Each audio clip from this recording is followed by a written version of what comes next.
Randy out with Deer 30 Outdoors. This is your hunting tip of the week. Today we're out here in early July doing some preseason and summertime preparations for the upcoming fall. The deer are still in their summer patterns, and so it's really easy to get set up on them and to kind of have an idea where they're going to be, even though we're 2 months away from season in September. We're here cutting some trails, and this little creek bottom here is a good thick bedding area. There's food sources that are deer choose one over the other, and one being soybean, corn, alfalfa, whichever you have. Deer are going to target different food sources at different times of the year. Here this year we have soybean on the property and alfalfa about 300 yards to our west. We have soybean just upside this creek bottom on the bank here, but the number one thing is corn, and we have corn about a quarter of a mile to half a mile to our east. Now the deer favor the corn. You know, they feed on the alfalfa, they feed on the soybean. They tend to favor the corn a little bit more. It's a little bit sweeter, a little bit higher protein for them, a little bit more high in sugars, and they go after that pretty hard.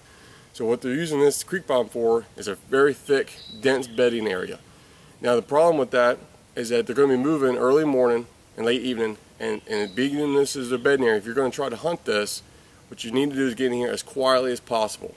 So we're out here today clearing some trails, and normally I would clear the trail just enough to get into the stand quietly and easily without making too much noise or too much disturbance. I wouldn't take too much out, wouldn't clear too much of a path, just whatever I need to get by. But today, because we're in such a thick bedding area and you're using it so hard, that I'm clearing a much larger path, much wider path that's going to allow me to be able to get in here absolutely silent and early before daylight and catch these deer on the move.